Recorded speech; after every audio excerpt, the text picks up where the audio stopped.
Buenas noches, Aira, ¿cómo estás? Hola, profe, buenas noches. ¿Qué más bien? Bien. Bueno, Aira, ya ingresaste, pues creo que empezamos porque tus compañeros se irán ingresando apenas, pues iniciamos y ellos irán ingresando en el proceso, ¿no? Igual la Mm, grabación queda.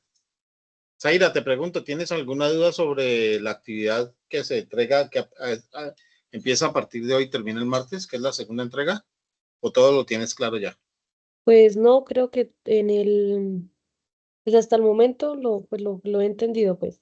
No sé si de pronto usted va a dar una retroalimentación o algo de la entrega, pues igual no estaría como tan mal. Pues justo por eso te pregunto, entonces más bien te digo qué es lo que hay que hacer. Hola, Mónica, ¿cómo estás? Bueno, profe, muy bien. ¿Y usted cómo me le ha ido? Muy bien, gracias a Dios. Aquí iniciando como siempre. Qué bueno, profe. Bueno, le preguntaba yo a Zaira y te pregunto a ti, ¿alguna inquietud sobre la entrega de que empieza hoy y que termina el martes? Pues, profe, según lo que usted nos dice es que hacemos lo que tocaba el taller donde cada uno escoge y pone como lo que se va a hacer en el caso y de ahí todos, digamos que yo escogí el medio ambiente, otro escogió el agua, entre todos los del grupo nos ponemos de acuerdo y hacemos Sí, solo una inducción y a esa inducción le vamos a hacer un póster. No sé si exacto. estoy bien.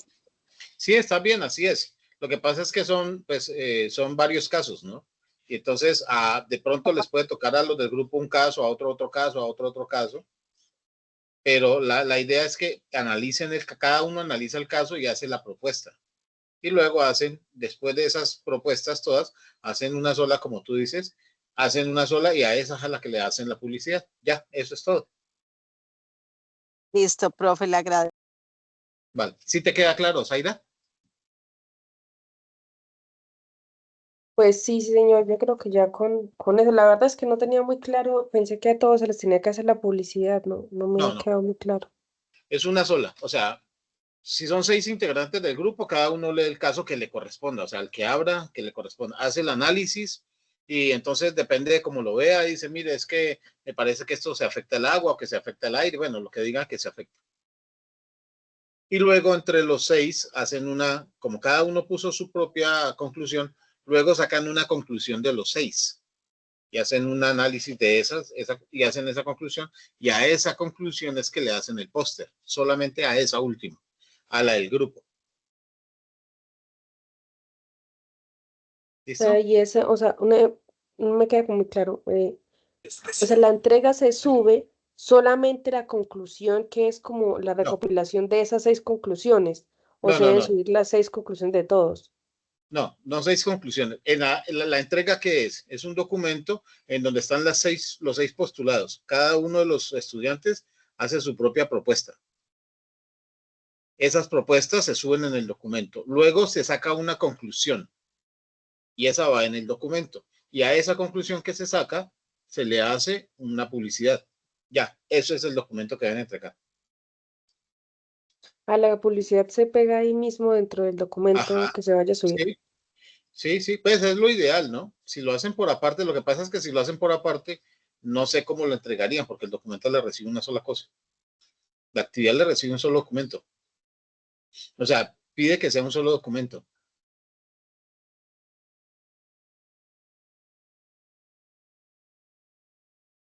¿Listo? Profe, le pregunto, ¿cada uno del integrante sube el trabajo o solo una No, persona del grupo? uno solo del grupo, siempre, o sea, siempre el trabajo lo entrega una sola persona, que deben estar ahí Ah, los 6 o los 5 o los 4 los que trabajaron, deben estar ahí. Pero es uno solo el que sube el trabajo, por eso es un solo póster y por eso es una sola conclusión.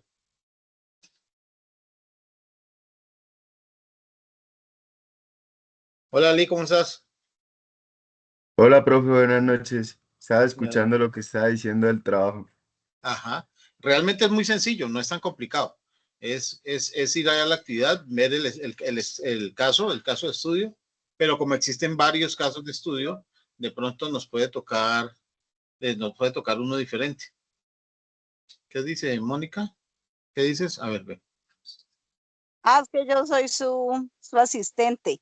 Ah, sí, sí, sí, ya. Ahora estudiante hace su propuesta, entre todos hacen una sola conclusión y un póster, muy bien. Y suben un solo trabajo. Eso es, muy bien. Bueno, entonces vamos a empezar con la presentación, ¿les parece? Cerrado. Sí, profe. Listo, señor. Para esto, entonces voy a compartirles la presentación. Hoy la clase va a ser más bien corta, porque pues obviamente el tema ya es mucho más pequeño y ya no nos queda sino la clase de dentro de 8 días, ¿no? O sea, esta es la penúltima y la de dentro de 8 días es la última. La de dentro de 8 días va a ser mucho más corta porque ya la clase, simple y sencillamente las conclusiones, ya realmente como tema no hay. El último tema es este, como tal, y dentro de 8 días va a ser un poquito corta la clase. Y con eso terminaríamos las clases de este programa, de este curso, y ya en junio que 3, 4, algo así, ya estamos terminando el curso. Creo que es en junio 4. El 4 de julio, yo tengo que entregar el 4 de julio, que es viernes. Yo entrego el 4 de julio, o el 3. Yo entrego el 3 de julio, perdónenme. El 3 de julio acabo. ¿Listo? Hola Esmeralda, ¿cómo estás? Hola, profe, compañeros, buenas noches, ¿cómo están todos? Bien, gracias a Dios, me imagino, ¿no? A Zaira sí es como que la primera vez que la veo, ¿no? Sí, o Zaira, tú ya habías estado conmigo en clase, ¿no? No, profe, yo normalmente siempre trabajo los viernes hasta pues muy tarde en la noche. Hasta hoy que tuve descanso y me pude conectar. Casi siempre miro las grabaciones. ¿En qué trabajas tú, Zaira? Si se puede preguntar. Yo trabajo en un puerto. O sea que a partir de julio ya va a cambiarte un poquito el ingreso, porque ya, bueno, si se aprueba, ya se aprobó, falta que la sentencien y además que la pongan en marcha. Pero según eso entraría la nueva reforma, entraría en rigor inmediatamente sea sancionada. Eso dice. Ahora, normalmente nunca es así. Normalmente son 6 meses después, un año después. Pero no sé por qué están diciendo que entraría en rigor inmediatamente sancionada, que se puede, ¿no? Se puede. Con un cambio del 75 al 80% en la hora extra, y Los en la hora recargos dominical, perdón. dominicales y festivos. Y los recargos nocturnos, sí, desde las 7 de la noche. Sí, con un recargo en la hora extra nocturna, en la hora nocturna y en la hora extra nocturna. Lo que pasa es que la extra sí se va a castigar igual al 80%. Acuérdense que lo que están hablando los noticieros es el cambio de la jornada desde las 7 de la noche ya sería nocturno, como antes era desde las 6 de la tarde. Y hablan solamente del dominical o de descanso, pero hay un recargo también del 80%, o sea, pasamos del 75 al 80% en hora extra, en hora extra nocturna, ¿no? Y del 30 al 35% en hora extra diurna, creo. Esa se mantiene igual, si no estoy mal. Habría que ver qué más van a poner, porque es que eso no es así nomás. Por eso no creo que empiece a regir ahorita en Eso, julio. Para mí eso es con un... eso uno no pruebe. Eso hacen muchos estudios, profe, y también pues digamos que a lo que es las empresas y todo les desfavorecen muchas cosas. Realmente los empresarios son los más afectados en algunas cosas. Es que cada que hay un cambio siempre tiene que haber alguien que lo favorece y alguien que lo afecta.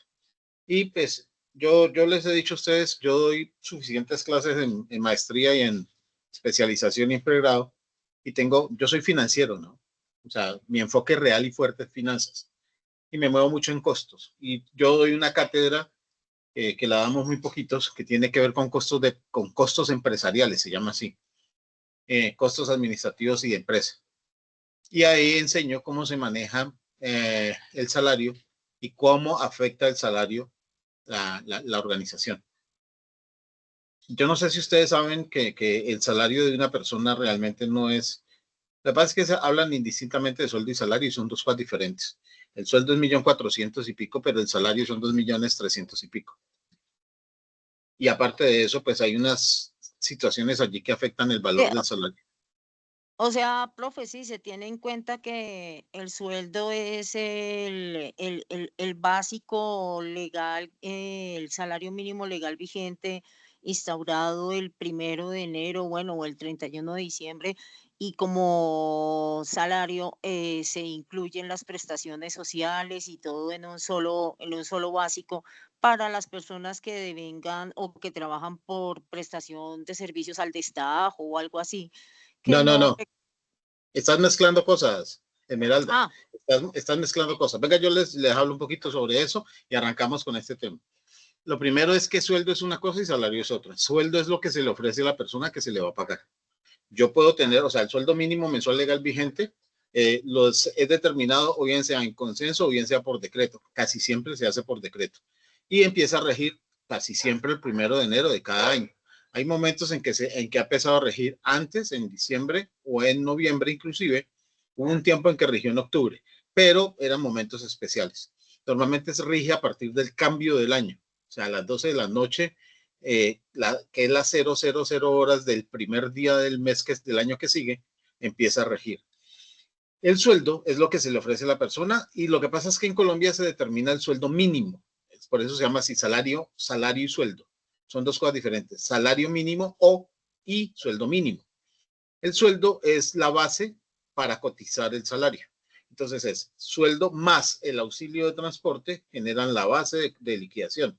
Y a esa base de liquidación, dependiendo de la carga, o va en el sueldo o va en la base de liquidación, se le adjuntan, como decías tú y como decía Mónica, los parafiscales y los obligatorios de ley. Los obligatorios de ley van sobre el sueldo y los parafiscales sobre la base de la liquidación. Esa suma de cosas hace que el sueldo se convierta en un valor mucho mayor, que termina siendo salario. Casi siempre se afecta entre el 56 y el 62%. O sea, sube o incrementa hasta un 62% de una manera básica. Si yo le ofrezco a una persona 5 millones de pesos, eso se llama salario, perdón, eso se llama sueldo, no se llama salario. Sobre los 5 millones, entonces empieza a funcionar el concepto de salario. ¿Cuánto sería el salario de esa persona si lo tomamos en la base normal? Entonces sería el 56.5%, más o menos en promedio. Entonces serían 5 millones más casi 2.800.000, 7.800.000 sería el salario de esa persona. ¿Bien? Pero hay una serie de cosas que rigen allí, si tiene o no derecho al auxilio de transporte, si tiene o no derecho a ciertas compensaciones, dependiendo del nivel de sueldo, pasa eso. Y esa Profe, y afectación entonces, perdón, te interrumpo, ese valor es mensual, ¿cierto? mensual, sí. Hay unas cosas aquí que son legales, que son formales, y dice que el sueldo, porque el salario no se paga es el sueldo. Porque el salario es un valor total que va dividido entonces, por ejemplo, la EPS no se le da al trabajador, sino que se paga a la entidad prestadora de salud, que es la EPS. A ARL se le paga a la ARL, pensión a la pensión. Y ahí van otras cosas como ICNK, ICBF, Caja de Compensación Familiar, que se pagan a esas entidades. Pero van otras cosas como primas, vacaciones y cesantías que se le entregan sí al trabajador, pero en un momento específico. Entonces, las vacaciones una vez terminado el año o una vez se liquide. Apenas pasa el año, entonces lo puede tomar en tiempo, que es lo normal, y se le paga ese tiempo para que lo descanse. O si no, que no es lo normal y que no es tan legal, se le pagan las vacaciones, pero trabaja y se le paga la quincena trabajada. Eso no es tan bien visto y no es aconsejable. Pero mucha gente lo utiliza, la mayoría no saben que se están metiendo en un problema penal. Normalmente no pasa nada, entonces como no pasa nada, se queda así. No hay pero si hubiese inconvenientes, el empleador se metería en un problema penal, no solamente laboral, penal. Las primas, por ejemplo, se entregan cada 6 meses, bueno, dependiendo de la función y dependiendo de la categoría, cada 6 meses, porque hay categorías especiales que no se entregan cada mes, cada 6 meses, sino cada año. Y se le entregan en lo básico normal, cada 6 meses, se le entregan al trabajador. Y eso tiene que ver sobre sueldo, por ejemplo. Toda esa suma hace salario, pero ahora el concepto de salario hay que dividirlo porque administrativamente el empleador debe recuperar el salario. El salario es una inversión, entonces tiene que recuperar el salario. Pero esa misma ley que reglamenta cómo se maneja el salario y cómo se debe pagar, también reglamenta cuánto tiempo debe trabajar el trabajador. Entonces ahora, por ejemplo, la ley 2023 dice que ya pasamos de 44 horas, perdón, 48 horas y vamos en una De transición hacia 47, en ese no, momento estamos de en 48 a 47 42. y vamos a bajar a 46, casi una hora No, por pues año. no, esa ley rige así. O sea, en el primer año redujo 1 hora por semana. En el segundo año, que es el que está terminando, redujo 1 hora por semana. Entonces ya van 2. Ahorita el 15 de julio cambia. El 16 de julio empieza a regir que cambia 2 horas. O sea, resta 2 horas en este año que empieza el 16 de julio y termina el 15 de julio del año que viene. Resta 2 horas. Y allí, al 16 de julio, el 16 de julio del año que viene, rige la que va de ahí en adelante, que resta otras 2 horas, perdón, para llegar a 42 horas por semana.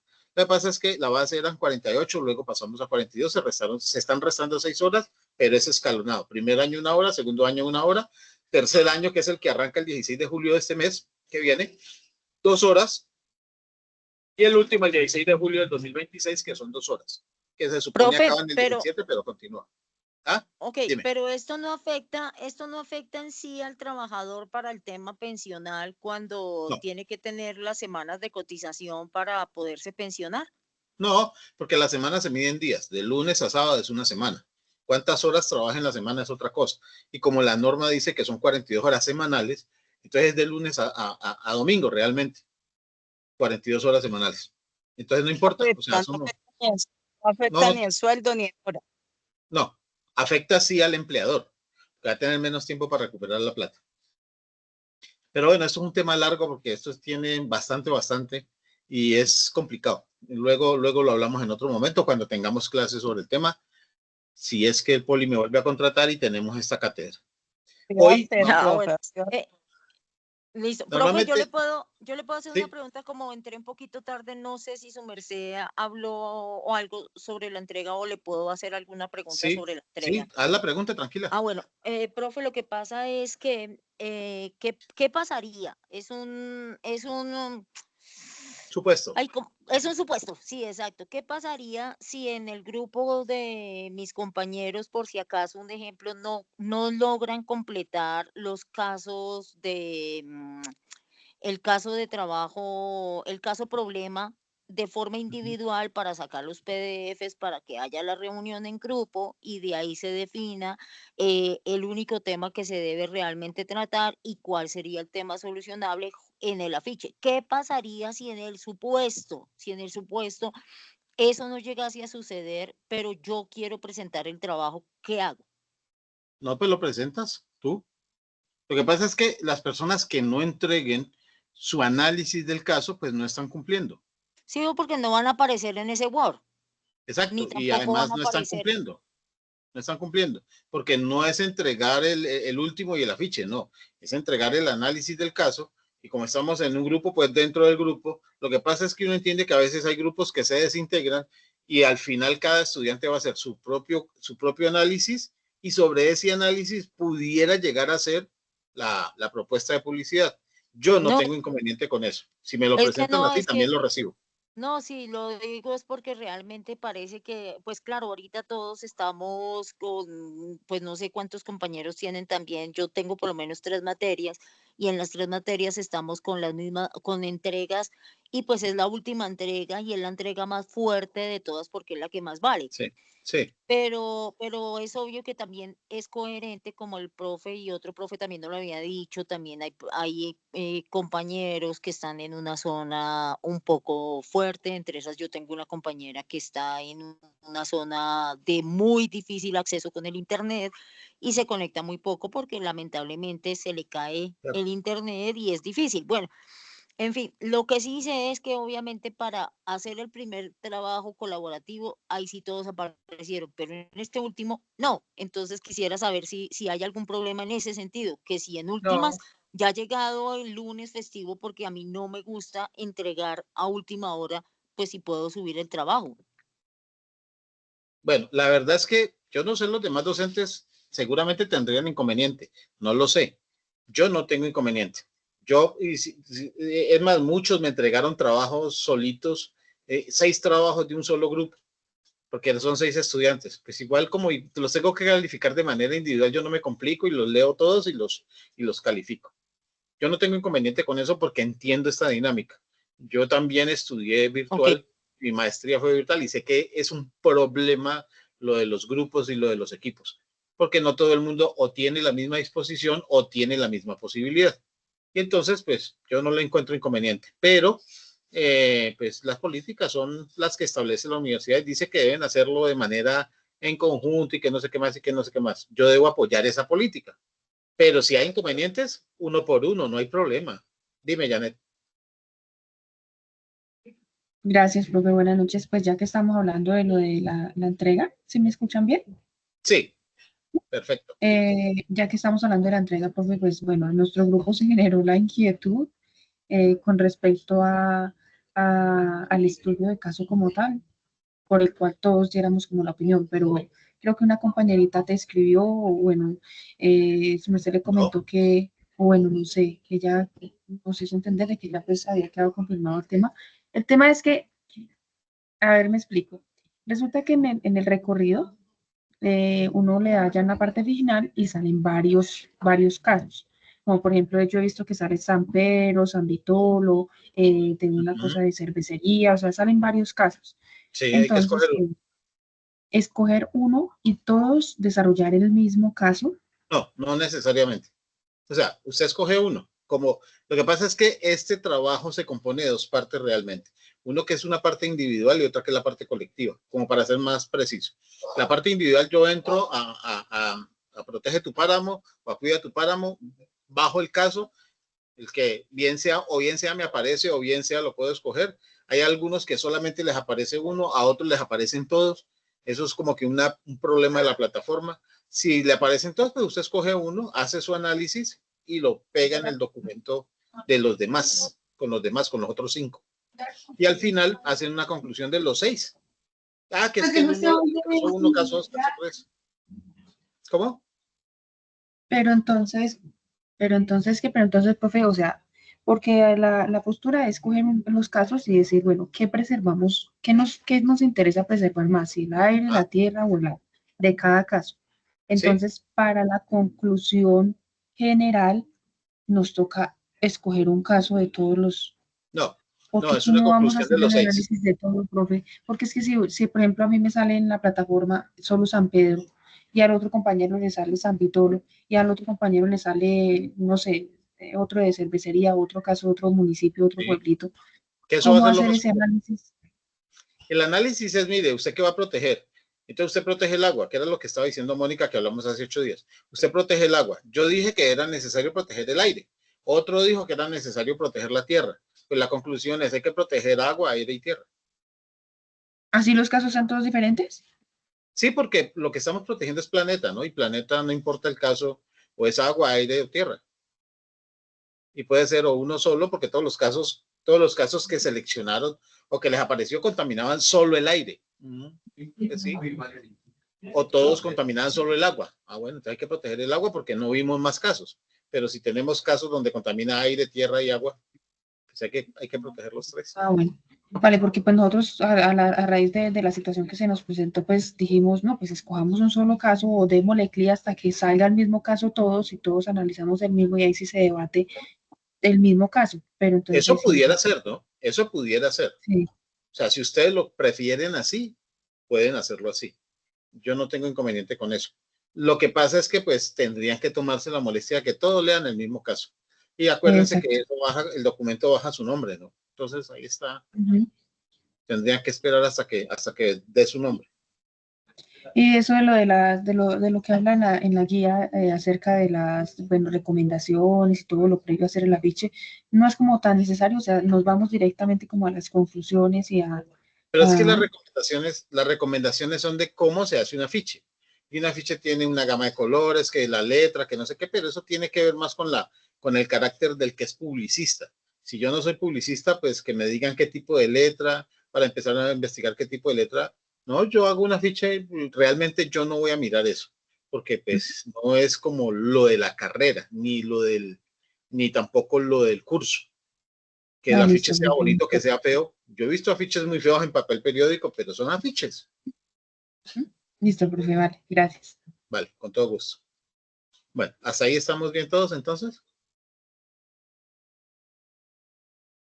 Acuérdense que yo soy muy sencillo para calificar. A mí me interesa es el contenido. Realmente es el contenido, no es más. Vale, Ali. Gracias. A mí me interesa es el contenido, no más. O sea, el resto realmente sirve, pero es añadidura. Que entre otras cosas, pues yo no había pedido un afiche. Hacer un afiche, yo los pongo a hacer un postulado. Hagan un postulado. Es más sencillo, ¿no? Bueno, es más complicado de verdad. Pero el postulado indica, bueno, ¿y por qué cree que se debe conservar? ¿En dónde están los efectos? ¿Cuáles son las características? ¿Cuáles serían las dinámicas que mejoran el proceso?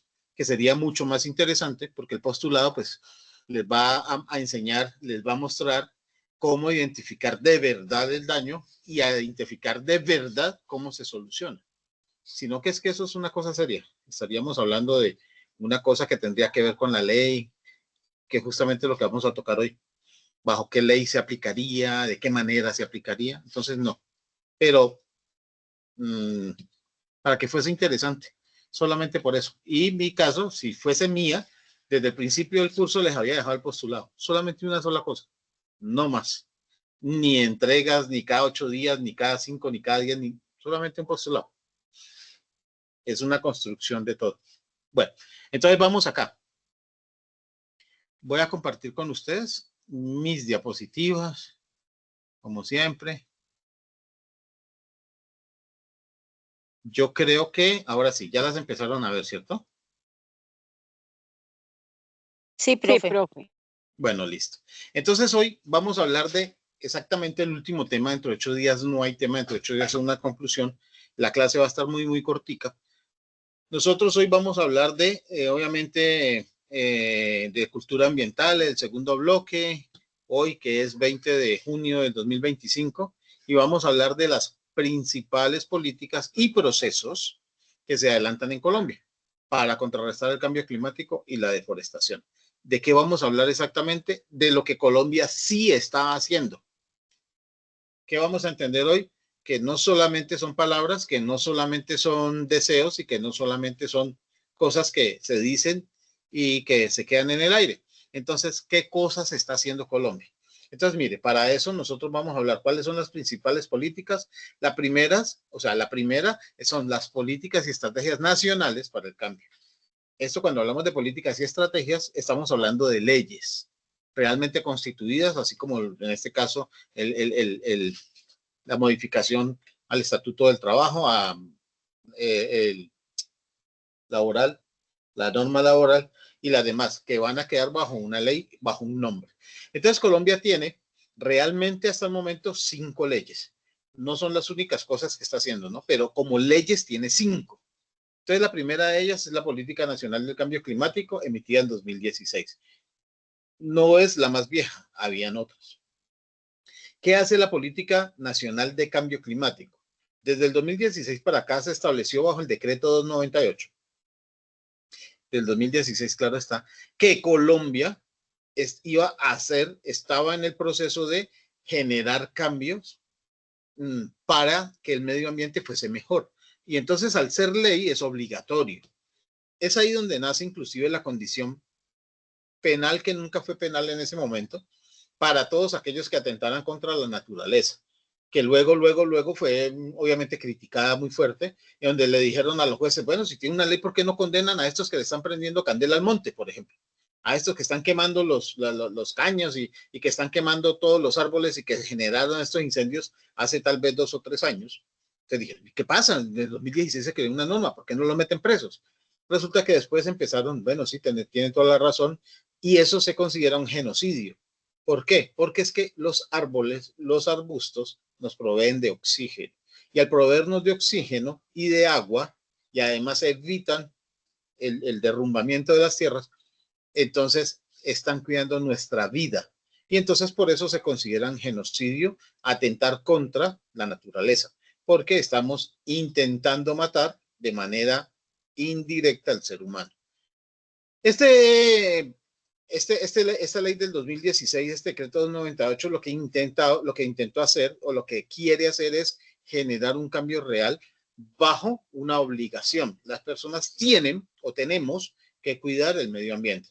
Nace la obligación de cuidar los árboles a los lados de las aguas, los árboles en zonas protegidas, los arbustos y demás cosas en situaciones de protección especial, como los páramos, como las riberas de los ríos, como las costas de los mares, y evitar una serie de cosas como, por ejemplo, tomarse el agua, sacar el agua de un río y llevársela a un cultivo y dejar el río seco, o tomarse el agua y luego devolverla contaminada, y ahí empiezan a haber sanciones.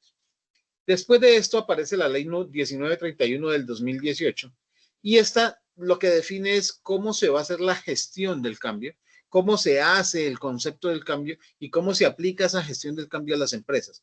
Entonces empiezan a haber sanciones por empresas que contaminan el agua, empiezan a haber sanciones por empresas que contaminan el aire. Y les dijeron, mire, no puede producir más con esas cosas, como por ejemplo la Eternit, la empresa que producía las tejas de asbesto, no puede producir más asbesto porque está generando cáncer. Y ese proceso de fabricación más el material está matando a mucha gente. Entonces tuvo que ser cerrada esa empresa, además penalizada con algunas sanciones económicas. Y este concepto de la ley 1931 fue el que permitió ese tipo de cosas.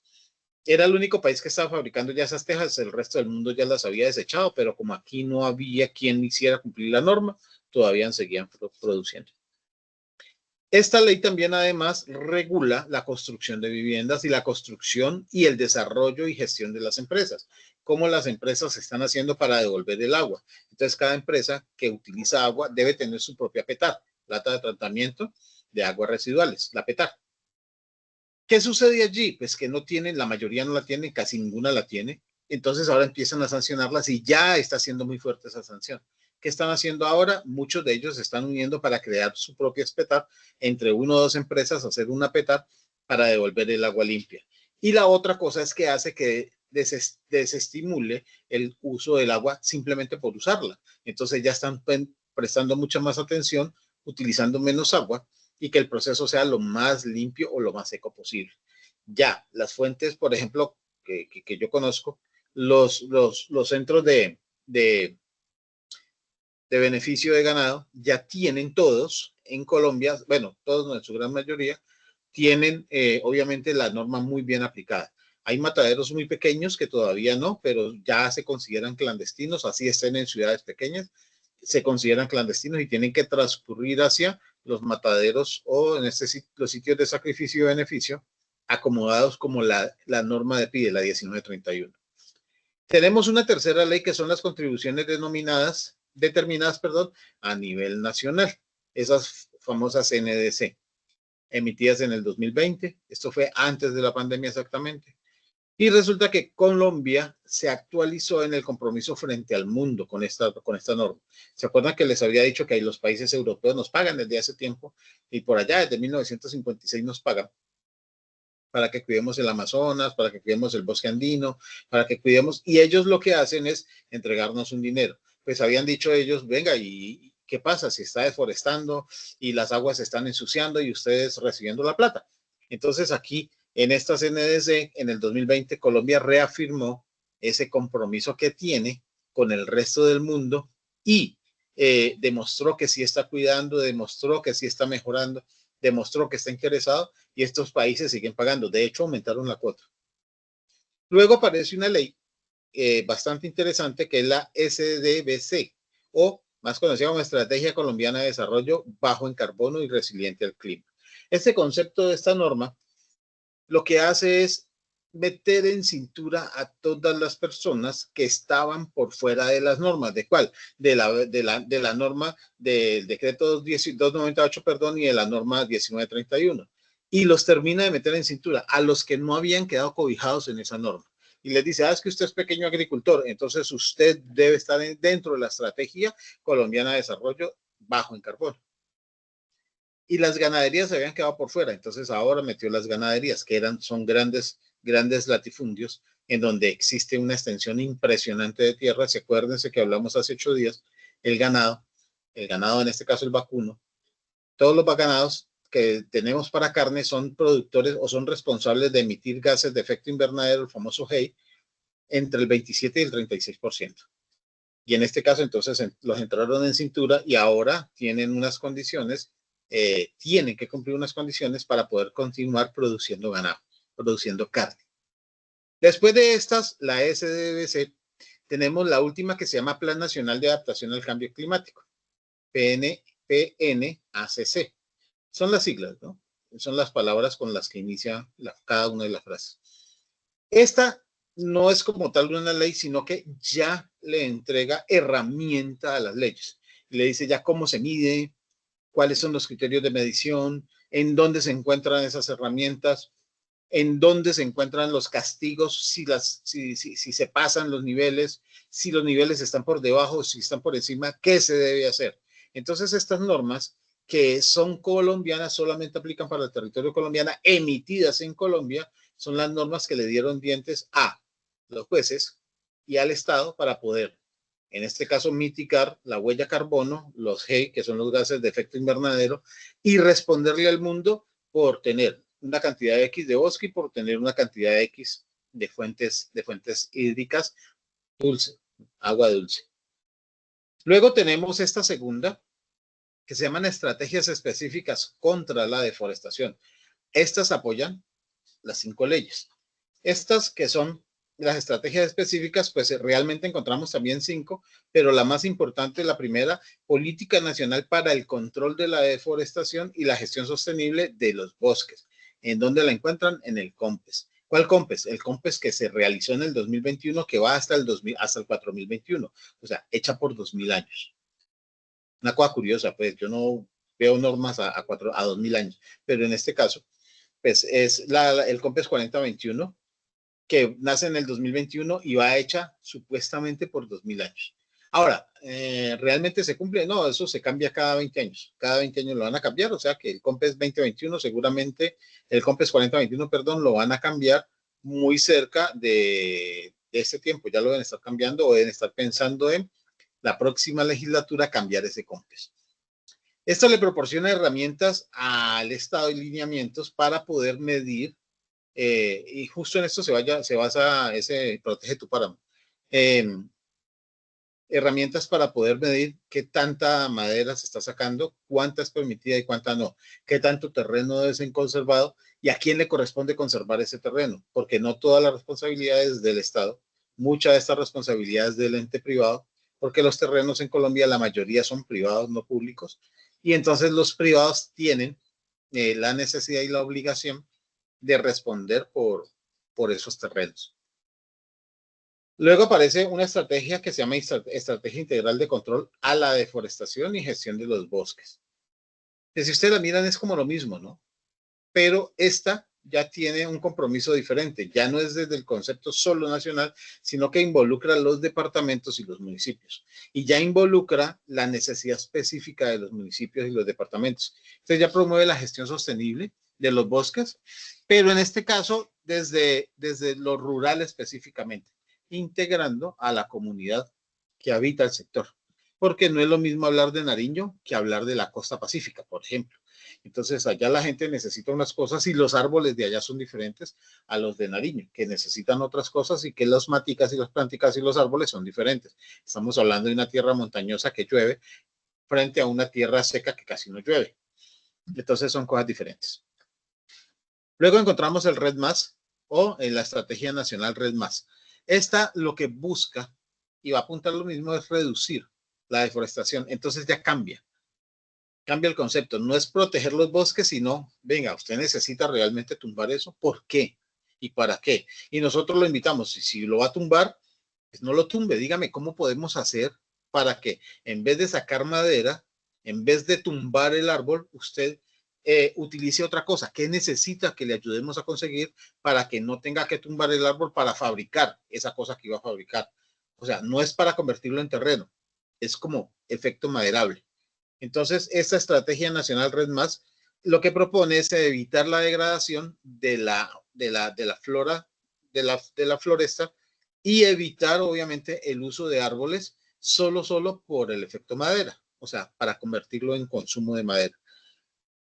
Esta castigó muy fuertemente los árboles pino porque no son endémicos colombianos, los pinos son canadienses en su esencia y muchos son norteamericanos, pero la mayoría son canadienses y algunos franceses. Y en Bogotá, por ejemplo, les dio la maravilla, Cartón Colombia hizo eso, como ellos necesitaban mucha madera, dizque para el cartón, no encontraban otra manera de hacer papel. Entonces tumbaron árboles endémicos y sembraron pino. Y eso hizo un daño ecológico muy fuerte en Bogotá. Eso se incendió hace tiempitos, cuando todos los incendios esos. Y ahí dijeron, mire, vamos a ver, de una vez dejemos que eso se consuma y dejemos que esos pinos se acaben, porque lo que necesitamos es sembrar árboles de la región. Nada raro que haya sido alguien ecologista que les metió candela. Nada raro. Luego aparece el Consejo Nacional de Lucha contra la Deforestación y otros crímenes ambientales. Pero si ustedes notan, el término ya se llaman crímenes. ¿Ven? Ya entró, el CONALDEF entró en un concepto de lo penal. Entonces, creado para coordinar acciones contra la deforestación y delitos ambientales. Entonces, aquí ya estamos hablando de que si a usted lo pillan poniéndole candela a unos arbustos, ya se convierte en un problema penal, no es un problema ambiental. Ya pasa a la ley penal y usted será castigado, o la persona que lo haga será castigado bajo la ley penal.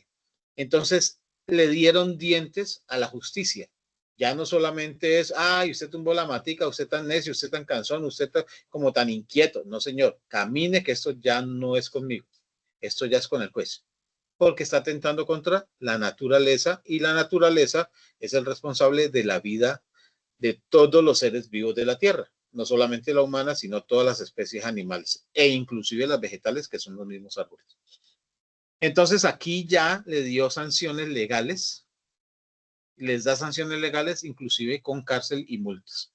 Y aparece un programa que se llama Conservar Paga, creo que aquí lo habíamos hablado, que es que el Estado le está pagando a las personas para que en vez de tumbar, siembren. Pero aquí está metido un concepto bastante interesante, que es la erradicación de la coca. ¿Por qué? Porque matas como la coca, se llaman matas o arbustos, son pequeñas, ¿no? Son frondosas, sí, pero son pequeñas. Resulta que los árboles, que también son frondosos, pero son más grandes, son los que hacen el proceso, o con mayor efectividad, para ser más exacto, el proceso de la conversión. Toman el CO2 del aire y lo convierten luego, se lo convierten en nutrientes y eliminan el oxígeno, y eso es lo que nosotros respiramos. Los arbustos hacen lo mismo, pero en menor cantidad. Entonces, lo que hace un árbol tiene que hacerlo casi una hectárea de arbusto. Y entonces dicen, no, pero además le quitan las hojas, que es lo que hace la conversión. Entonces la utilizan para hacer alcaloide, y entonces no tenemos absolutamente nada que devuelva oxígeno al aire. Entonces, la erradicación de la coca, no solamente por el alcaloide, sino además por el concepto de apoyo a la naturaleza. Erradique la coca, y con la plata esta del programa Conservar Paga, entonces le están aportando a las personas para que erradiquen esa y siembren naranjas o pepinos o tomates o bueno, cualquier otra cosa que sea comestible, o árboles, para cambiarlos por oxígeno. Y también le pagan, que no es mucho, pero pagan a las personas que tienen terreno y lo dejan arborizar. En este caso, creo que aquí hablábamos hace 8 días de una compañera de ustedes entró y me hizo unas preguntas sobre una tierra y algo más. Y entonces esos árboles que ya están crecidos, que están en esas zonas de alta montaña, que ya se convierten en reserva forestal, ya no se pueden tumbar. Pero entonces, para que no los tumben, porque es propiedad privada, sigue siendo del dueño, le pagan huella carbón, ¿ves? Para que no se tumbe. Esto está dentro del programa Conservar Paga. Luego hablamos de soluciones, que es diferente. O sea, cuando las primeras son normas, y las normas se establecen en varios sectores, luego hablamos de soluciones. ¿Qué pasa con las soluciones? En las soluciones ya se involucra la comunidad. Anteriormente eran solitos el Estado como tal y las normas. Pero aquí en el concepto de la restauración de bosques, que además es una solución desarrollada por el Estado, entonces le dice a la gente, venga, ¿a usted no le gustaría tener más árboles? O sea, hágalo.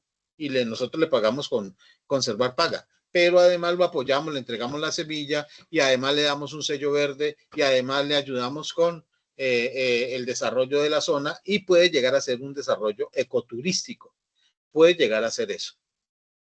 Le permiten luego, sin que dañe los árboles, sin que acabe con la fauna, Por ejemplo, el concepto de que las personas vayan a su sitio y avisten aves y le dan el permiso para que la gente, para que usted haga senderos que no entorpezcan el crecimiento de las matas, senderos, y la gente avista aves y le pagan a usted por ir a ver aves. Y usted les vende hotel, comida y demás. También reglamentaron el sistema silvopastoril, lo que les decía del ganado. Ya no solamente es producir pasto en cualquier cantidad y de cualquier manera para darle al ganado, para que el ganado además lo consuma y produzca gas metano, que es lo que produce. Y eso se va, gases de efecto invernadero. Sino que ya regularon cuánto y cómo debe sembrarse el pasto. Entonces, hay pastos que son endémicos de la región. Es necesario que la región esté con los pastos de la región. Y entonces ya aparecen esas obligaciones de tener una cantidad de pasto que puede ser este pasto de corte, que se llama así. Yo no tengo el nombre técnico de ese pasto, solamente el nombre vulgar. El pasto de corte, que es un pasto que parece una caña, lo cortan y luego lo pican y se lo dan a los animales. Pero para el silvopastoreo, entonces debe sembrarse el pasto de la región, que si es estrella, que si es cucuy, que si es, bueno, cualquiera de los pastos que son regionales debe sembrarse, porque ese pasto es mucho más resistente, porque es de esa región, es mucho más resistente a los avatares del clima y al mismo ganado.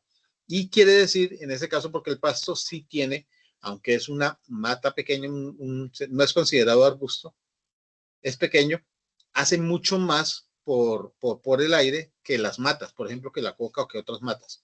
Hace mucho más. Realmente, aparte de eso, que acumula mucho más agua y aparte de eso, que protege el permafrost de manera mucho más eficiente. Por eso es que hoy los sistemas silvopastoriles están siendo cuidados. Entonces, las tierras de ganadería deben mejorar la sostenibilidad de la ganadería a partir de pastos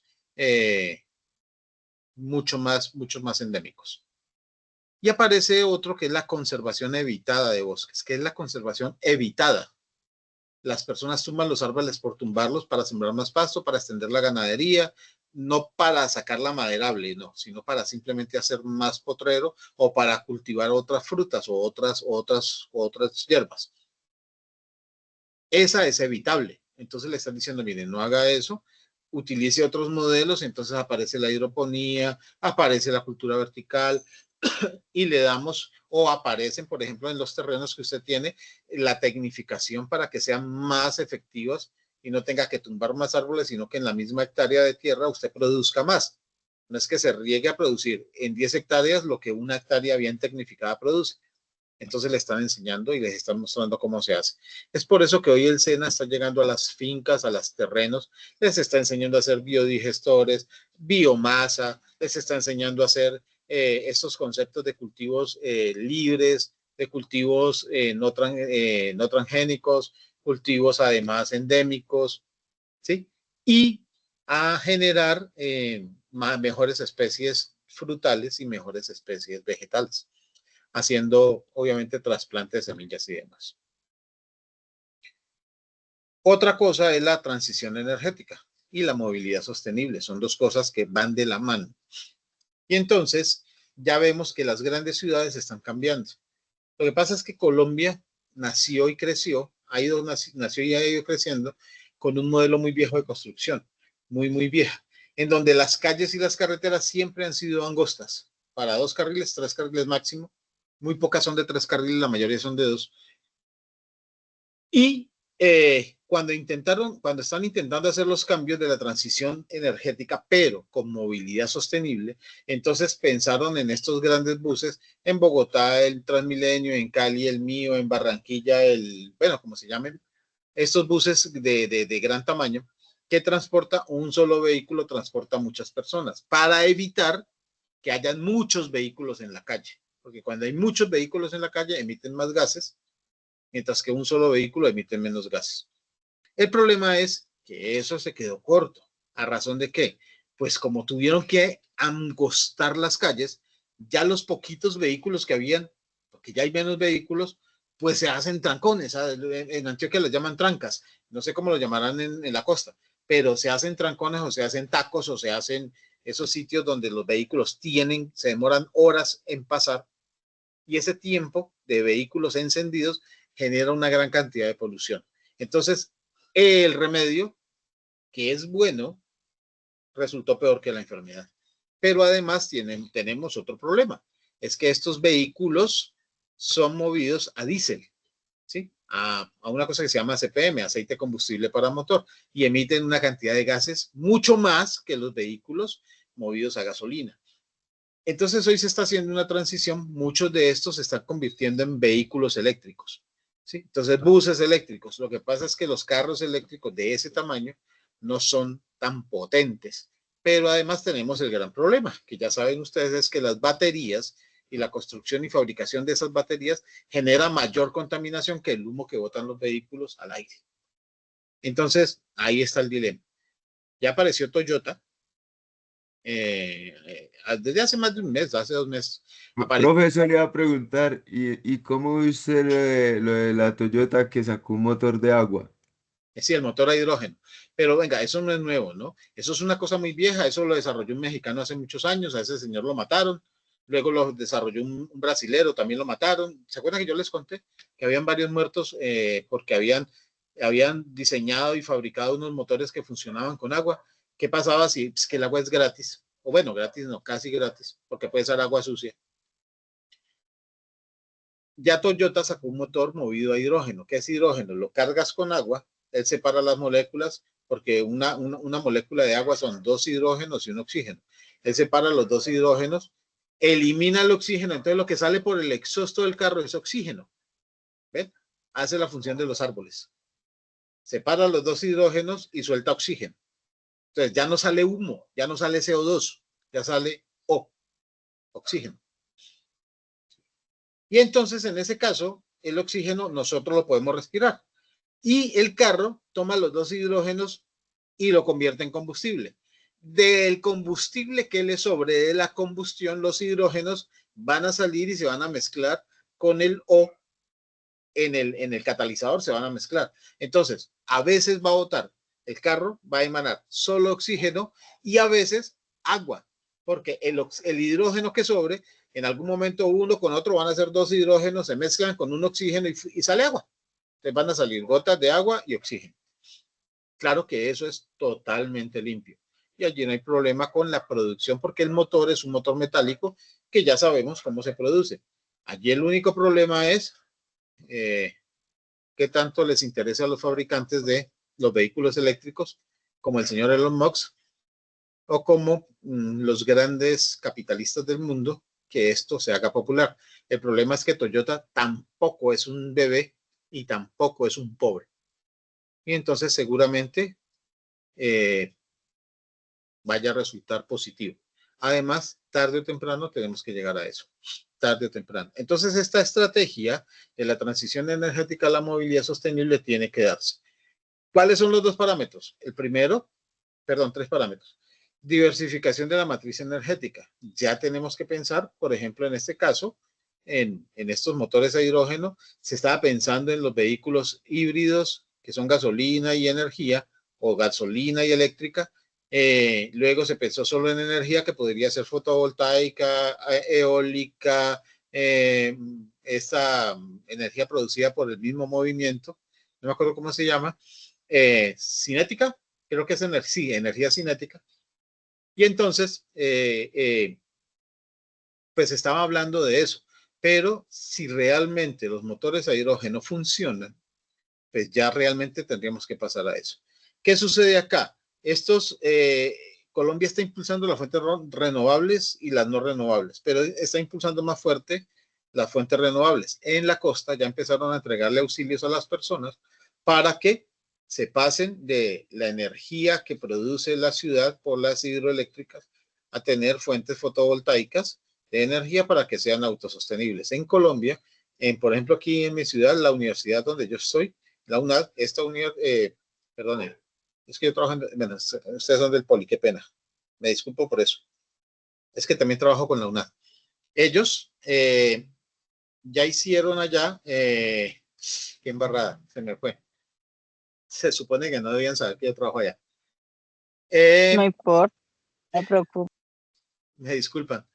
Ellos allá ya se pasaron para la energía fotovoltaica. Y ahora, por ejemplo, ya le están vendiendo energía a la ciudad. O sea, la universidad no solamente gasta la energía que necesitaba, que antes tenía que pagársela a la empresa que se llama acá, que se llama EPSA, tenía que pagársela, sino que ahora hizo una inversión, claro, y esa inversión se retorna en un tiempo. Ahora la EPSA le paga a esta universidad la energía que la universidad ya suministra del cable. Antes tomaba, ahora suministra, porque produce más de la que necesita y el resto va al fluido eléctrico. Entonces, eso es algo que están apoyando para muchas empresas y para muchas organizaciones. Lo que pasa es que la inversión inicial no es barata.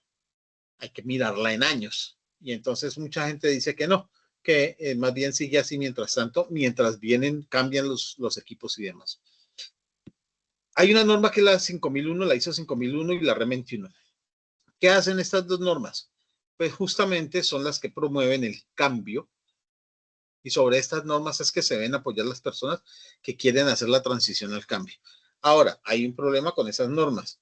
Pues las empresas productoras de energía, en este caso acá en el Valle, la EPSA, pues te cobra por pasarte. Y uno dice, ¿por qué me van a cobrar por pasarme? Tan estúpido. Pero ellos cobran porque además va a haber un perjuicio, que ellos ya no van a vender la energía y que no sé qué, y que no sé qué más, y que ellos invirtieron en los cables y que invirtieron en no sé qué, y el alumbrado público sigue siendo de ellos, entonces hay que pagarles. Allí aparece pues una de las tantas limitantes, no quieren soltar la teta. Luego aparecen obviamente los proyectos de hidrógeno verde y entre este el motor de hidrógeno, pero existen otras alternativas con hidrógeno denominado hidrógeno verde. ¿Qué es el hidrógeno verde? También el agua produce hidrógeno para mover equipos diferentes a carros, pero también además produce hidrógeno, con el agua residual se produce hidrógeno para hacer termoeléctricas, sino que tendrían que cambiar el modelo de la termoeléctrica. Apenas están terminando de construir la de Antioquia, la de allá de Urrao, ¿cómo se llama el sitio este que estuvo tan poquito hace que se inundaba y no se inundaba? ¿Cómo se llama la termoeléctrica de Antioquia? Tampoco saben. Pero, ¿ustedes saben de qué les estoy hablando? Esa que está allá. Pero no me acuerdo el nombre. Que Sí, hubo mucha polémica con eso. Exacto, que es del río La Cauca. de Hidroituango, ¿no? Hidroituango, gracias, Janet, sí, Hidroituango. Apenas la están acabando de construir y ya está obsoleta. ¿Por qué? Porque vienen los proyectos de hidrógeno verde. Y a eso le han metido un poco de plata. Ellos tienen que recuperar esa plata. Otra cosa de la que se está hablando muy fuertemente son los biocombustibles y la sostenibilidad. ¿Qué son los biocombustibles? Pues es el cambio o sea, es quitar la gasolina y el ACPM y cambiarlo, por ejemplo, al etanol. Ya sabemos que es de la caña. El biodiesel, para seguir usando el diésel, entonces es aceite más diésel. Y acuérdense que diésel es el apellido del señor que lo creó, ¿no? Y cuando él lo creó, como cosa curiosa, lo mataron. Él no vio el diésel nunca funcionando. Un borracho salió y mató, que lo iba a robar, pero estaba borracho. Y al señor que lo mató, que estaba borracho, también lo mataron. Se suicidó en la cárcel.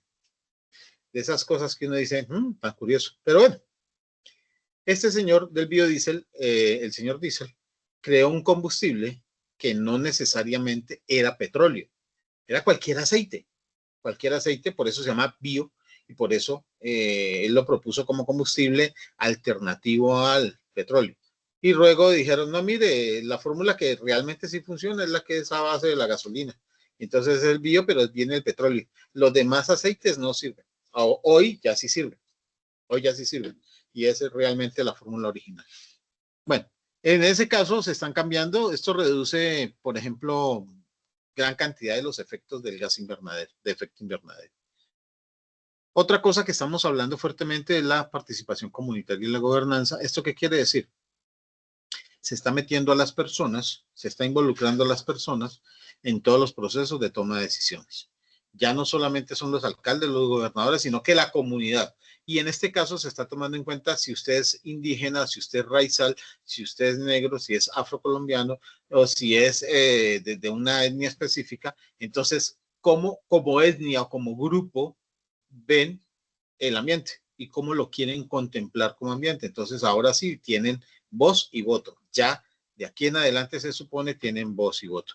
Entonces aparecen los acuerdos con las comunidades, aparece el fortalecimiento institucional y aparecen cosas como la justicia ambiental. No es lo único que aparece. El monitoreo y la transparencia son importantísimas. Ya se convierten en herramientas, o bien sea de juzgamiento o bien sea de mejora. Y entonces aparece el sistema de monitoreo de bosques que ustedes ya lo usaron. ¿Se acuerdan cuando? Que ¿cómo está el aire de Bogotá? Es este SMBIC, Sistema de Monitoreo de Bosques y Carbono, que parece sencillo, pero que realmente es una herramienta muy fuerte para saber en el momento preciso qué tan contaminado está el aire. Lastimosamente, como ustedes se dieron cuenta, muy pocas ciudades lo tienen.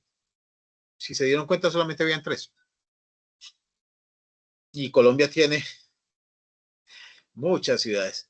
Entonces, pues, sí falta es como promoción y además, y más uso. Y aparece el último, que es el Sistema Nacional de Información sobre el Cambio Climático, que además generó una política de cambios en Colombia a nivel mundial. En Colombia a nivel mundial. ¿Qué hizo eso? Que las personas que están fuera de Colombia se interesaran más por Colombia, porque Colombia ahora más que antes está midiendo cómo los efectos de lo que sucede en los demás países afecta a Colombia. Y con eso nació el concepto de la transparencia. De esa transparencia y de esos conceptos aparecen estos resultados recientes, de los cuales Colombia está sacando pecho. ¿Cuáles son? La reducción histórica de la deforestación en Colombia. Ese informe salió el año pasado. Es el informe más importante del mundo entero en este momento. Colombia redujo la deforestación en un 36%. ¿Qué quiere decir eso? Que se evitó que tumbaran una cantidad de árboles, una cantidad de aguas que se contaminaban, una cantidad de tierras que se volvía estéril, que eso se evitó, y por eso estamos encontrando que los gases de efecto invernadero para este año disminuyeron en casi que 0,01. Eso no es tan significante para nosotros, pero para el mundo sí. Nosotros en este momento estamos en el cambio en 1.3. Ya vamos en 1.3. El punto de no retorno es 1.5. Y vamos creciendo, ¿no? Estamos en 1.3. Para 1.4 no nos falta nada. Para 1.5, de ahí en adelante, vamos a vivir en una olla a presión. Por eso es importante reducirlo. Y por eso fue que Colombia se ganó, obviamente, el reconocimiento del mundo. Y por eso le permitieron hacer la COP16 en 2024. ¿Ve? Esta COP16 fue como el premio que le dieron a Colombia por hacer esta reducción y por promover, obviamente, los cambios en el mundo. Esa COP16 fue, obviamente, el reconocimiento de los países y vinieron aquí. La COP no se hace una sola COP en el año, se hacen varias, 2 y 3. De hecho, ya el 24 es la que se hizo en Colombia, no era la primera del año, era la segunda, y luego de ahí salieron a hacer una en África. ¿Qué hacen? Reconocen a los países que tienen los mejores resultados. Lo que pasa es que la de Colombia fue la más importante. Por eso vinieron la mayoría de países del mundo a Colombia. Colombia, por ejemplo, no fue al África porque no era tan importante. La del África no era tan importante. En ese caso, Colombia, dime, Janet. Profe, ahí no sé si sea pertinente hacer la pregunta. Pero, Siempre será pertinente preguntar. ay, Dios, qué horrible se me activó esto. ¿Tendrá que ver algo la gestión o el gobierno de Petro? Pues sí, O ya pero venía no. como Colombia venía ya tomando acciones en respecto a esto. Sí, viene tomando acciones desde el 2016. Petro pues está desde el 2024, desde el 2023, perdón. Lo que pasa es que sí, la mayoría de los resultados se lograron del 2023 para acá, pero ya se venían con resultados. O sea, la deforestación se detuvo en el 2023. Claro que son acciones del señor Petro, pero no es él solamente.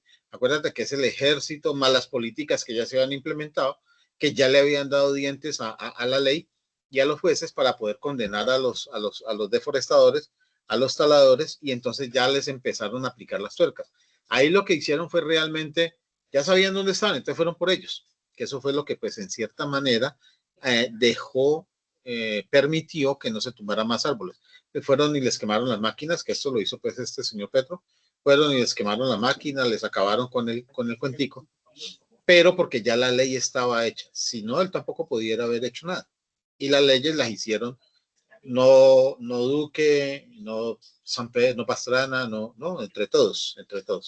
Pero además por iniciativas de ONGs, o sea, organizaciones no gubernamentales, pero por obligación internacional. O sea que como que todos aportaron. Pero acuérdense que, bueno, yo no sé, lo que pasa es que esto es de odios y de amores y la política es complicada. Sí tenemos unos grandes indicadores financieros. Yo les he dicho a ustedes, yo soy financiero. Yo soy financiero de base y me muevo mucho más en las finanzas que en lo demás. Sí ha tenido unos resultados importantes. Los cambios en Colombia financieramente hablando, económicamente hablando, han sido muy buenos. Lo que pasa es que como cada quien dice lo que le conviene. Entonces, los del lado de acá dicen que no, que este señor no sirve, que porque está acabando el país. Los del lado de acá dicen que sí sirve porque los otros acabaron el país. Los del centro dicen que ninguno de los dos sirve, que porque el uno acaba y el otro también, pero a la final ninguno hace pues como completo. Entre todos acaban y entre todos producen, pero sí ha habido resultados.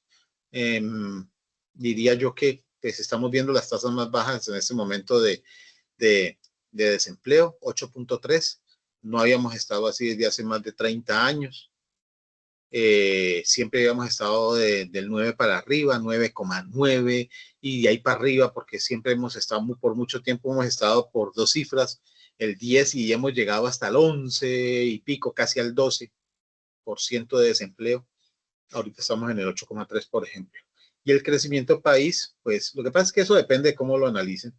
Unos dicen que crecimos 3 puntos, otros dicen que crecimos 5 puntos, y otros decimos que el país ha crecido en 4.1. Pero es bueno porque el país ha crecido en 1,0, en 1,1. Este es uno de los países que menos crece. 1,2 en el efectivo, ¿no? En el real. Y el presupuestado es del 3, y ahorita estamos en un presupuestado del 3,5, pero hemos crecido en el 4,1, o sea, estamos por encima del presupuestado. Y eso pues obviamente es buenísimo. Por eso está llegando inversión extranjera. Por eso. Pero, o sea, eso es una de las cosas que hizo que China se arrimara a Colombia otra vez. Y que los BRICS nos abrieran espacio. ¿Saben qué es los BRICS, cierto? ¿Sabemos qué es el BRICS? ¿No? ¿O sí? No, en este momento no. Profe, ¿No? yo Eh, Bueno, ¿nadie más? ¿No sabemos qué es el BRICS? ¿Lo explico? ¿Quieren que lo explique? Un momentico. sí, por favor, profe. Bueno, el mundo, ¿se acuerdan que les dije a ustedes que el mundo tenía varias economías? Y una de las economías más fuertes es la norteamericana. Por eso son los reyes del mundo, y el señor Trump se cree el señor Trump se cree el rey del mundo, el reyesuelo. Él está peleando con China, ¿se acuerdan? Y está todo lo que pasa, China es el culpable, y entonces China y China y China y China. Ahorita se está metiendo con Afganistán y con Irán y con Irak, porque sabe que a través de eso también molesta a China. Ya Rusia le dijo que no se metiera, eso iba a generar un problema serio. Él está diciendo, pues yo sí veo necesidad de ataco, no sé si atacar o no atacar. Ya, o sea, es una bobada lo que él está diciendo. Lo que pasa es que al señor le gusta como incendiar es de los que le gusta prender candela y salir corriendo. Pero ya mayoría del mundo, la gente que maneja finanzas sabe que estos son como los últimos arrebatos de un país que ha manejado por mucho tiempo ya la economía del mundo y que no tiene respaldo. Yo ya les dije, ni siquiera tiene oro, no tiene plata, está respaldado en el petróleo, y como el cambio climático y el cambio de energías está haciendo que el petróleo deje de ser moneda de pago, entonces obviamente él está buscando problemas con todo el mundo a ver cómo hace plata en la guerra, porque la guerra produce mucha plata. Han nacido economías sostenibles, han nacido economías que se basan en el trabajo, y han nacido economías que se basan en la producción, no en el metal, como el oro o la plata. Entonces, de estas economías hay unos países muy fuertes. Resulta que en Sudamérica, el único país que no estaba alineado con Estados Unidos era Brasil, o es Brasil. No está alineado con Estados Unidos porque siempre ha sido colonia portuguesa. Portugal, pues, mal que bien es un país que no dependía de ningún otro país, no dependía de la corona inglesa, entonces no perdió nada en la Segunda Guerra Mundial. Nosotros sí, porque dependíamos de la corona inglesa, y entonces fuimos a parar allá en manos de Estados Unidos, como yo ya les conté hace tiempo. Brasil es un país grande, industrializado, es un país muy fértil, pero además ha sido manejado por personas de manera, digámoslo así, un poquito más sana, ¿no? Roban menos. Yo no sé si roben o no, porque no conozco bien la política de Brasil, pero yo me voy a atrever a decir esta grosería: roban menos. Ha crecido y es la primera economía de Sudamérica. Y ha crecido tanto que le interesó a Rusia, le interesó a China y le interesó a la India y le interesó a Canadá. ¿Qué sucede? Canadá es un país que tiene una economía muy fuerte, pero es un país de baja producción, pero es tecnológico muy fuerte. Luego aparece China, que es obviamente la potencia que quiere volver a ser potencia, que es una de las economías más grandes del mundo, que además está muy bien manejada y que tiene mucho recurso económico. Y también aparece India. Hoy India es uno de los países con mayor tecnología, y aunque fue y ha sido históricamente el país más pobre, ya no lo es. Ya es un país con mucha riqueza, y por eso tienen muchas cosas, como el famoso Bollywood, que ya compite con Hollywood y es mucho mejor que Hollywood, pero además ya se convirtió en el país productivo de inteligencia mecánica, inteligencia BRICS, sí, Brasil, Rusia, India, China y Sudáfrica, esos BRICS, de inteligencia tecnológica.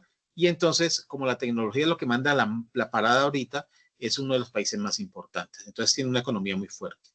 ¿Qué hicieron estos países de economía fuerte en el mundo? Se reunieron, y entonces por eso se llaman BRICS. B de Brasil, R de Rusia, I de India, C de China y S de Sudamérica, de Sudáfrica, perdón. Pero no todo Sudáfrica, ¿no? Una gran parte de Sudáfrica, unos cuantos países, muy poquitos. ¿Qué hicieron estos países? Le están haciendo competencia a Estados Unidos.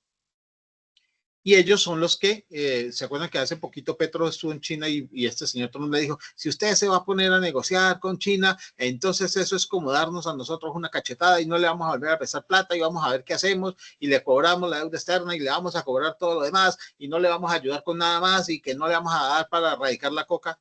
¿Y qué les dijo este señor Petro? Sencillo: pues no me ayuden a erradicar la coca se sigue produciendo, eso como no se consume aquí, eso se consume allá. Entonces, no molesten conmigo, molesten con los narcotraficantes. Y los narcotraficantes ya no son colombianos, ya son norteamericanos hace mucho tiempo. Entonces, le tocó comerse sus palabras a Trump y le dijo: pues, hermano, sencillo, yo hablé con China y China me dice que si usted no me presta, pues ellos me prestan a un interés más bajo, a un tiempo mucho mayor, y entonces me interesa más negociar con China. Y de todos modos negociamos con China. Hoy tenemos dos fuentes de ingresos, pues de ingresos en plata prestada, ¿no? ¿Qué está haciendo este señor Trump? Pues dice que castigando y prometiendo castigos y prometiendo castigos. Cuando él lo que tiene que hacer es, obviamente, dejar de endurecerse, dejarse de hacer el duro y entender que el mercado está cambiando y que ellos van a la caída. No quiere, y quiere hacerlo todo por la fuerza. BRICS es la segunda economía del mundo, pero no está dirigida por un solo país. En este caso, va en camino de ser la primera economía del mundo. Crearon un banco que se llama el BRIC. Y ese banco hace lo mismo que hace el FMI, el Fondo Monetario Internacional, y lo que hace el BID, Banco Interamericano de Desarrollo, ambos norteamericanos. Y entonces le están prestando plata a los demás países. Por ejemplo, China ya es el 90% de Panamá es inversión china. Y por eso este señor Trump dijo: no, entonces volvemos el canal otra vez a Estados Unidos porque nosotros lo construimos. Entonces le recordaron al señor Trump: qué pena, el canal no lo construyeron ustedes se lo quitaron a Colombia en un buquecito con trago y mujeres, le quitaron el canal a Colombia, el canal no, el terreno a Colombia, el terreno no es de ustedes, el terreno se declaró propio en el año de 1990 y ¿quién me acuerda? ¿Quién me acuerda cuando Panamá se declaró propio? Creo que fue en el 95 o en el 94, algo así muy cerca de ese tiempo. y el canal lo empezó a construir Estados Unidos y no tenía dinero, entonces lo terminó de construir Francia. Entonces le recordaron que no, que era que ellos ahí tenían plática, pero que esa plática hace rato se les pagó, que inclusive se le pagó también a Francia y que ya el canal es de Panamá y por eso se llama el canal de Panamá. Entonces le dijeron, usted verá si se mete es un problema mundial. ¿Por qué? Es porque por ahí se maneja mucha mercancía, es fácil pasar el océano y no dar la vuelta, ¿no? Entonces, pues él quiere seguir como en el control. Y como China con Estados Unidos no se van bien, el 3 de noviembre de 1903, sí, fue la declaratoria, pero fue libre en el 90 y pico. O sea, que se lo entregaban y la transición duró como 50 años. ¿Cómo, Ali? Dale, profe. Ajá. La transición duró como 50 años. Fue el 28 de noviembre de 1921. Pero eso fue por la caída de Somoza, ¿se acuerda? Que ellos se llevaron de Somoza, no, perdón, de Torrijos, que se lo llevaron para Estados Unidos. Pero después entró a mediación internacional y se demoró un poquito más en ser entregado a Panamá, como tal. Fue en el segundo mandato ¿cómo se llama este que le ganó a Rubén Blades? Bueno, luego lo buscan. Eso fue hace poco que ya es panameño, ¿no? Porque acuérdense que una cosa es la declaratoria, otro es el tiempo de entrega, y eso se van transcurriendo los tiempos. El caso es que ya no es de Estados Unidos. Y hasta ahí, para contarles que el BRICS es la reunión de estos países, Brasil, Rusia, India, China y Sudáfrica, creando una economía para contrarrestar la hegemonía norteamericana. Eso es el BRICS. Profe, o sea Dime. ¿quién acudió a quién, profe, con ese tema de lo de China y Colombia pues hace poquito? ¿Quién acudió a quién? China vino. De hecho, Y en cierta China, forma a China es a quien más en cierta forma le favorece, ¿no? sí, claro. Lo que pasa es que si China, China, ¿qué hace? Captura mercados. Desde hace mucho tiempo los mercados son chinos, desde hace mucho, mucho tiempo. Ellos hicieron una tecnología muy, como les dijera, muy sencilla. ¿Qué hicieron los chinos para poderse volver a apoderar del mercado? Porque el mercado era norteamericano, ¿no? Entonces todo lo que era norteamericano era buenísimo y hubo una serie de propagandas en donde lo chino era malo. Yo creo que todavía esa propaganda existe. La gente decía, si ese producto es chino, eso es malo, eso es de baja calidad, eso no lo compre, que eso dura muy poquito. Yo no sé si ustedes escucharon eso. Esa es una propaganda que duró muchos Sí, años. claro. La hizo Norteamérica. Pero es que en cuestión incluso hasta de materiales, sigue siendo como el estigma. Claro, pero es una publicidad negativa que hizo Estados Unidos para, en este caso, entorpecer pues el trabajo de China. Y los chinos le dijeron, no hay problema, diga que nosotros somos baratos. Y entonces le salió el tiro por la culata, porque ellos dijeron, no hay problema, nosotros seguimos produciendo barato. ¿Quieren mercado barato? Venga a China. ¿Quieren mercado caro? Vaya a Estados Unidos. Y obviamente ellos entienden que la dinámica del mercado es, entre más barato, mejor. Y ellos lo que hicieron fue, venga y ensaye, a ver qué tanto le dura. Y empezaron a hacer productos muy, muy baratos. Y luego le dijeron, ¿quiere uno mejorcito? Le vale un poquito más. Pero si lo quiere mejorcito, le vale otro poquitico. Pero sigue siendo mucho, mucho, mucho más barato que en Estados Unidos. Entonces la gente empezó, bueno, sí, deme este, pero no tan barato, porque el tan barato de verdad se daña fácil. Véndame este que es mejorcito. Y entonces empezó el mercado a cambiar el concepto chino y empezaron a producir todo en China. Ya, los carros norteamericanos, que esa es la pelea de Estados Unidos, la pelea de Trump con, por ejemplo, Chevrolet, que es una marca norteamericana, con Mazda, que es una fábrica japonesa que producía en Norteamérica, con Ford, que es una marca ícono de Estados Unidos. Estos carros ya no se producen en Estados Unidos, se producen entre China, India y Taiwán. Y Taiwán es China, ¿no? Se producen en estos tres países. La tecnología se produce en Taiwán, en India. Las carrocerías y demás se producen en China, ¿sí? Y los otros utensilios y los ensambles se hacen en Taiwán, porque ahí están los grandes monstruos.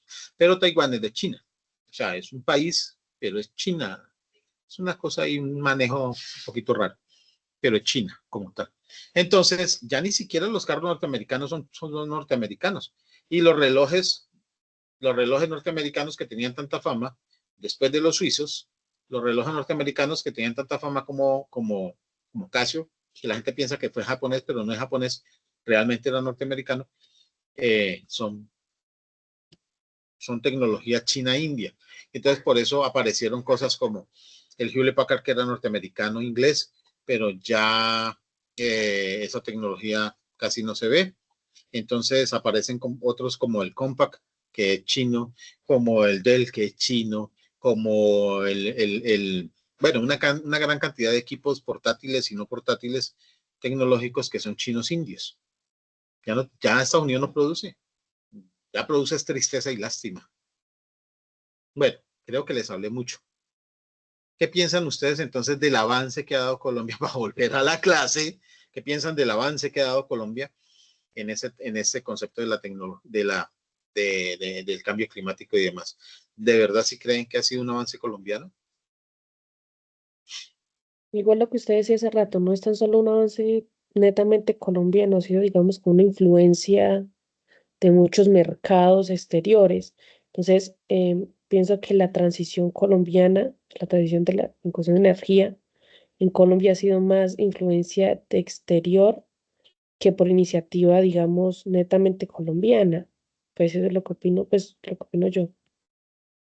Sí, y acuérdate que todas las opiniones son totalmente respetables. Yo opino algo parecido. ¿Quién más quiere aportar algo?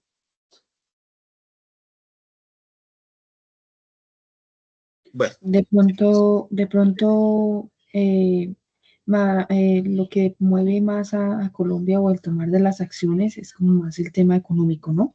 O sea, porque Colombia se ve como beneficiada en cuanto a todas esas mejoras o como acatar esas mejoras o acatar esas acciones para protección del medio ambiente. La recompensa para Colombia es como el tema monetario. Entonces yo creo que es como sí.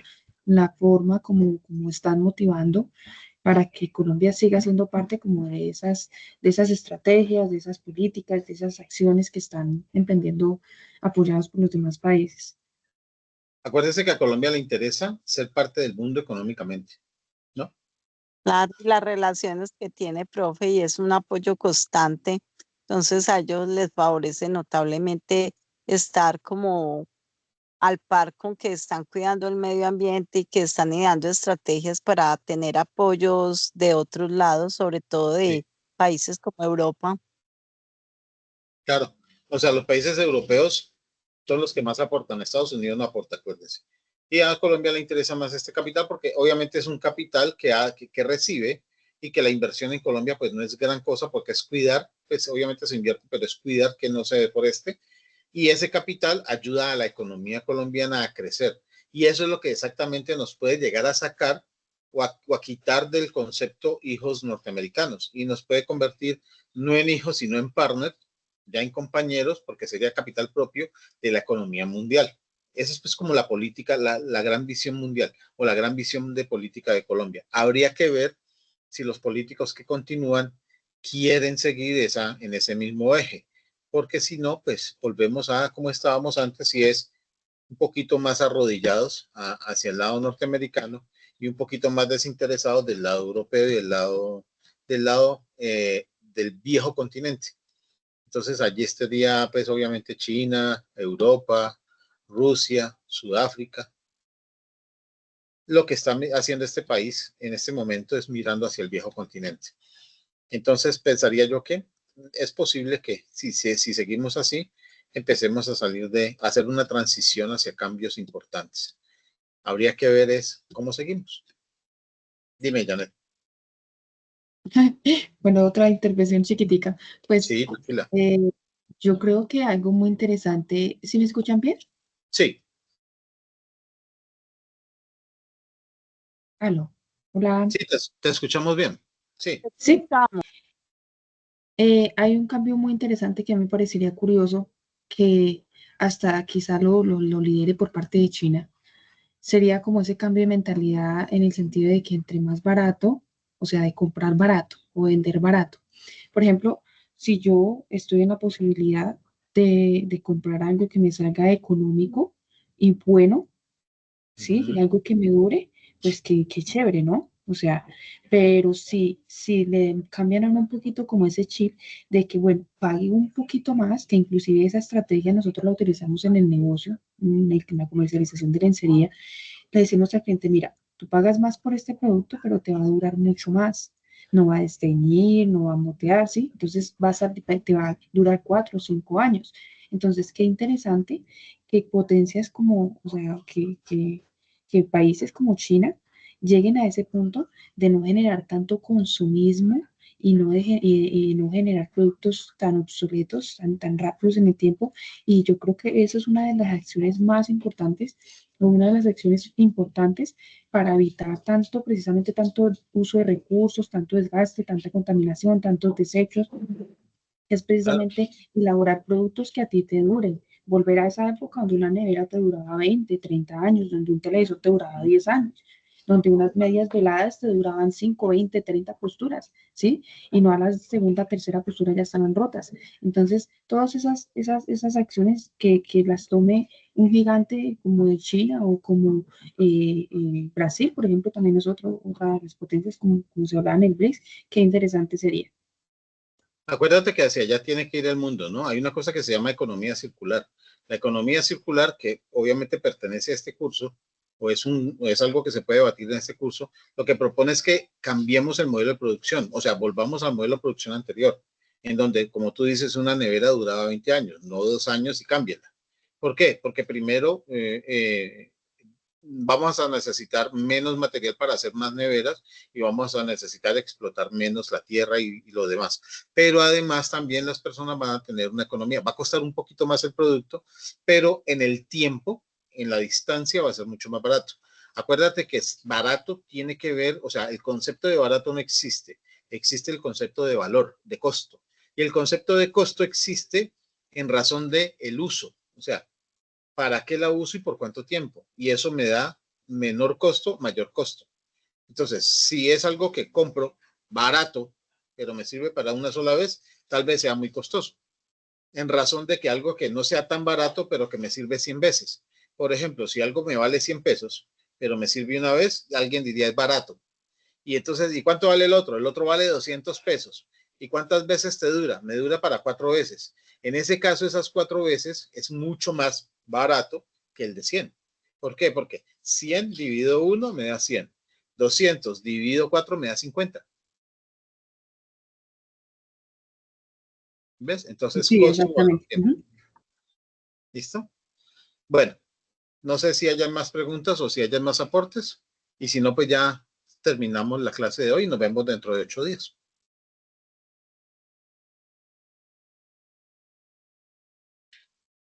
Yo quedé bien, profe. Muchas gracias.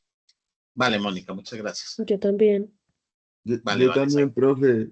Pues sí, Vale, yo le Ali. estoy poniendo cuidado. Vale, vale, te Muchas agradezco. gracias, profe, también